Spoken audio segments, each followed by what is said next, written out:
Oi, oi, oi, eu sou Miranda Vasconcelos, acadêmica de Pedagogia e coordenadora do CIESVRA, e tô te convidando agora para vir comigo para a revisão de literatura.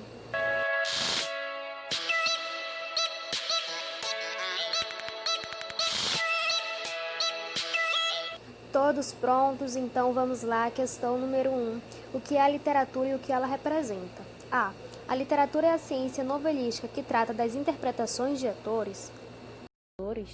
B. Literatura é a arte rupestre representada nas cavernas. Ou C. A literatura é considerada a arte das palavras. Ela representa a comunicação, a linguagem modulada pela criatividade. Então, gente, nesse exemplo aqui nós temos a seguinte informação. A literatura não tem uma função absoluta e definitiva. Na verdade, em cada leitor, a literatura relaciona-se de um jeito diferente. Porém, a literatura é toda a manifestação de linguagem que tem como uma das finalidades a expressão estética. Portanto, nós temos a nossa resposta correta, que é a resposta C. A partir disso, a gente conclui que a literatura é considerada a arte das palavras, né? E ela representa a comunicação e a linguagem modulada pela criatividade. Prontos para a questão número 2? Vamos lá. O que é um gênero narrativo? A questão número 2 está fácil, hein? A. É o ato de narrar acontecimentos reais ou fictícios. B. É o ato de compor poesias. Ou C. Nenhuma das alternativas. Eu trouxe aqui um exemplo. Na realidade, são 4 exemplos, né? Temos aqui novela, conto, crônica e fábula. A partir desses exemplos, a gente já consegue caracterizar a resposta correta, que seria a letra A, que é o ato de narrar acontecimentos reais ou fictícios. Já a questão número 3 diz o seguinte: do que é composto o gênero lírico? A. É composto de acontecimentos fictícios. B. O gênero lírico é basicamente composto por poesia, texto em verso. Ou C. É composto de textos literários antigos. E nós temos aqui o nosso exemplo que informa que o gênero lírico, ele representa textos em versos de forma poética, tá bom? Portanto, a resposta correta é a letra B. E então, na questão número 4, nós temos o que é o gênero dramático. Alternativa A. O gênero dramático são textos literários feitos com o intuito de serem ensinados ou dramatizados. B. São contos antigos contidos nas lendas brasileiras. C. É a arte da linguagem modulada pela criatividade. E então, aqui no nosso exemplo, a gente consegue já identificar qual é a resposta correta. Diz assim: o gênero dramático envolve a literatura teatral em prosa ou em verso. Um desses exemplos, eles são a tragédia, comédia, tragicomédia ou farsa. Então, a gente já consegue identificar, né, gente? Sendo assim, a resposta correta é a letra A. O gênero dramático são os textos literários feitos com o intuito de serem ensinados ou dramatizados.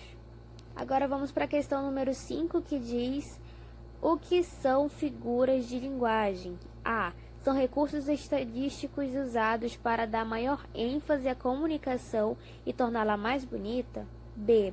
São gravuras que representam os objetos inanimados. Ou C. São figuras que ocorrem quando há exagero prepositado. Sendo assim, gente, a resposta correta seria a letra A. São recursos estilísticos usados para dar maior ênfase à comunicação e torná-la mais bonita. Aqui nós temos alguns exemplos que nós vamos ver detalhadamente ao decorrer do vídeo. Questão número 6. O que é uma metáfora?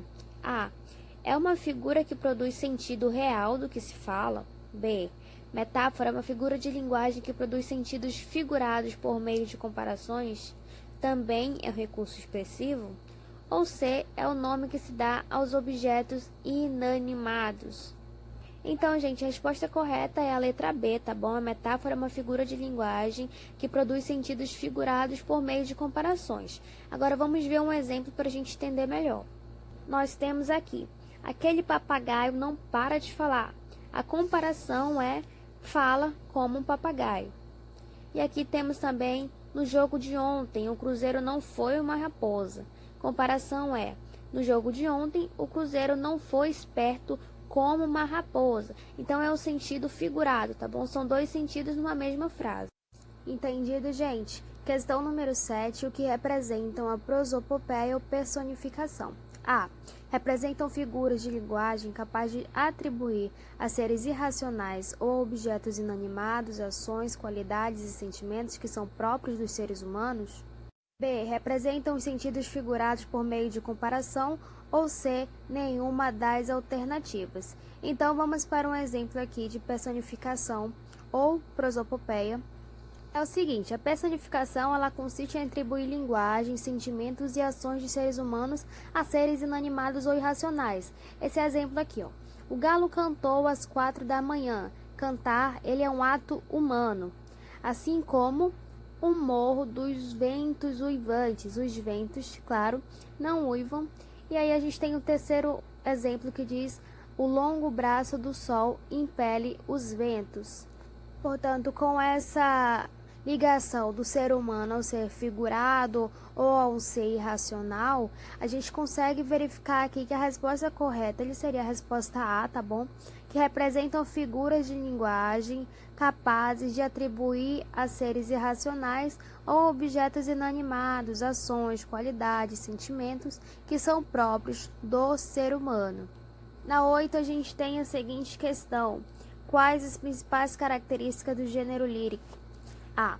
Escrita em versos, metrificação em rimas, presença de um eu lírico, ritmo e musicalidade. Letra B. Desenhos gráficos, presença de cantos gregorianos e encenações palacianas. Ou letra C. Metrificação em rimas, gênero narrativo ou estigma de poesia. Todo gênero lírico ele necessita de uma presença de um eu, ou seja, a única opção que nós temos aqui seria a opção A, tá bom? A escrita em versos, metrificação e rimas, presença de um eu lírico e ritmo e musicalidade, certo, gente? Tudo certo, tudo entendido. Agora vamos para a questão de número 9. Das afirmações abaixo, quais delas falam sobre o gênero dramático ou teatral? A. Os textos de origem dramática são escritos em jornais e revistas. B. Os textos de origem dramática são dotados de fixação científica. Ou C. Os textos de origem dramática são principalmente destinados para peças teatrais. Eles são mais voltados para encenações. Nós vimos que o gênero dramático ele pode ser classificado como prosa ou em verso e é voltado justamente para peças teatrais, tá bom? Portanto, a questão correta é a questão C, que diz que os textos de origem dramática são principalmente destinados para peças teatrais e eles são mais voltados para encenações. A próxima questão é a questão de número 10, que nos diz o seguinte: sobre o gênero hino. A. Normalmente os hinos são canções de louvor ou adoração. Eles estão presentes tanto na tradição cristã, quanto na história de países, equipes esportivas, na literatura e etc. B. Os hinos são textos criados em aramaico e hebraico antes de Cristo. Ou C. São padrões reconhecidos apenas a épico, o lírico e o dramático. Bom, essa é uma questão baseada na apostila e tendo em vista todo o conteúdo que contém lá, a resposta correta é a resposta A, que diz: normalmente os hinos são canções de louvor ou adoração, eles estão presentes tanto na tradição cristã quanto na história de países, equipes esportivas, na literatura e etc. Vamos para a próxima questão. Aqui na questão número 11, nós temos quais as principais características do gênero dramático. A. Narrativa e subordinação. B. Contos, ficção e tradução. C. Tragédia, comédia, tragicomédia e farsa.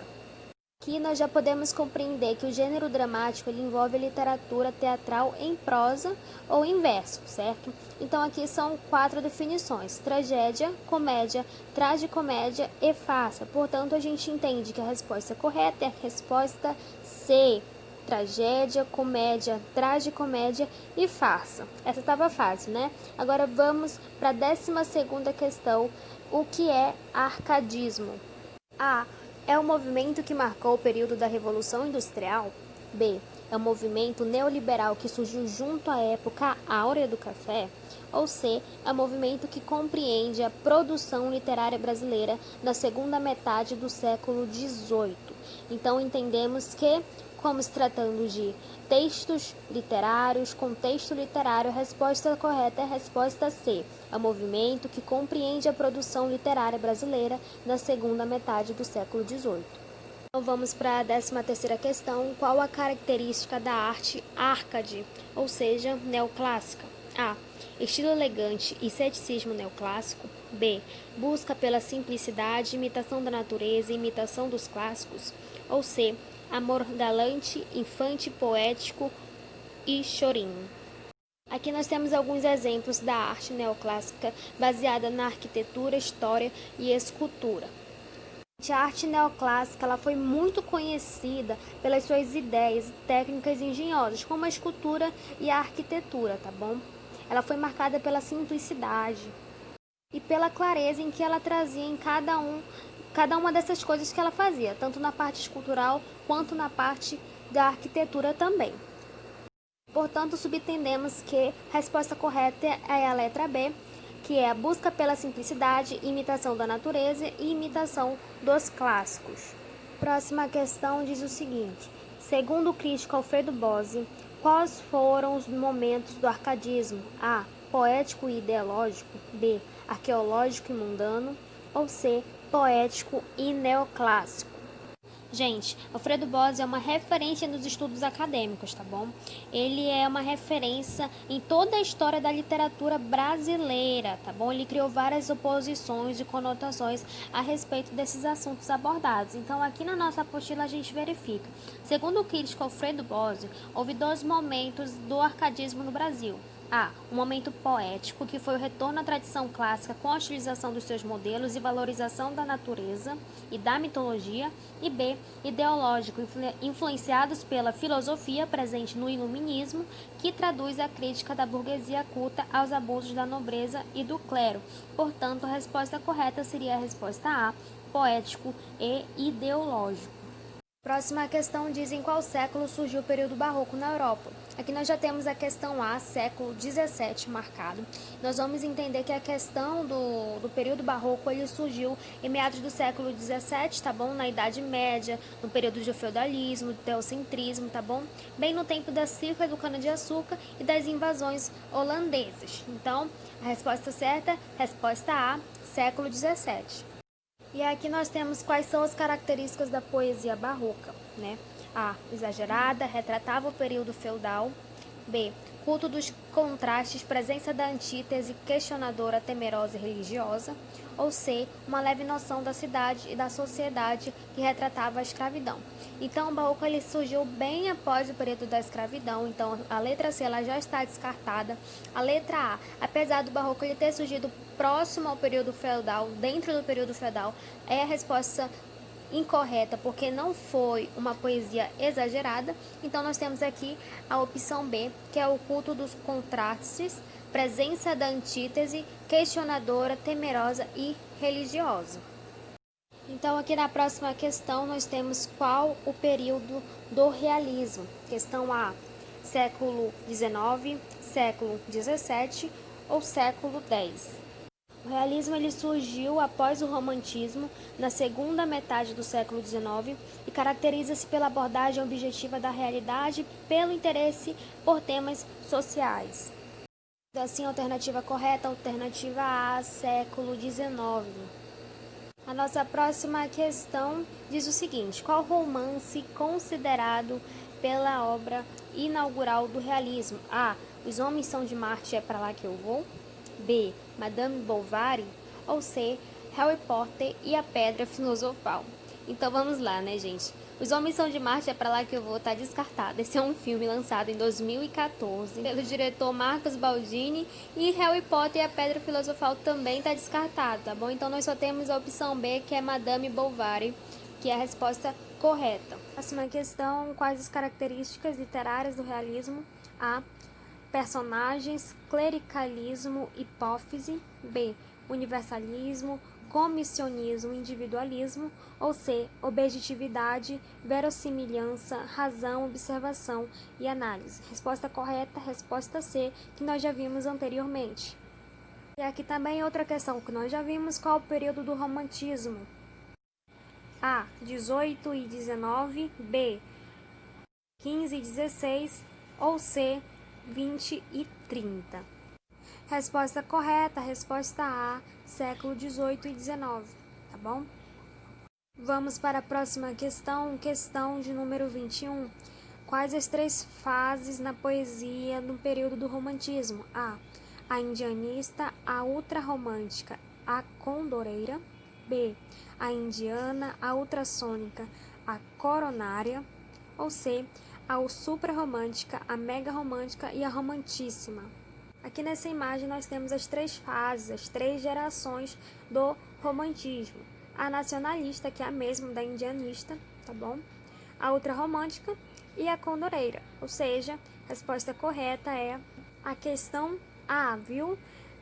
Indianista, ultrarromântica e condoreira. A próxima questão diz o seguinte: qual das frases abaixo não pertence às frases de amor de Machado de Assis? A, cada qual sabe amar o seu modo, o modo pouco importa, o essencial é que saiba amar. B, a vingança nunca é plena, mata a alma e envenena. Ou C, Deus, para a felicidade do homem, inventou a fé e o amor. Aqui nós temos duas imagens do nosso queridíssimo Machado de Assis, com suas frases. Deus, para a felicidade do homem, inventou a fé e o amor. E cada qual sabe amar a seu modo. O modo pouco importa, o essencial é que saiba amar. Sendo assim, nós devemos assinalar a questão B. A vingança nunca é plena, mata a alma e envenena. Próxima questão, questão de número 23, nós temos a seguinte pergunta. Qual o período da primeira geração no romantismo? A, corresponde de 1835 a 1952. B, corresponde de 1836 a 1852. Ou C, corresponde de 1936 até 1952, tá bom? No romantismo, a característica da geração primeira, que é indianista, demarcava as saudades da pátria, idealização da mulher, idealização do índio, valorização da natureza e religiosidade. Ela é correspondente ao período de 1836 a 1852. Portanto, a resposta correta é a resposta de letra B. Questão de número 24. Qual o período da segunda geração no romantismo? A, correspondente de 1953 a 1869. B, correspondente de 1853 a 1869. Ou C, correspondente de 1953 a 1969. O romantismo, na sua segunda geração, foi caracterizado pela ápice do egocentrismo, evasão da realidade, natureza tenebrosa, pessimismo, fascínio pelo mórbido, saudosismo, subjetividade e ultrarromantismo, tá bom?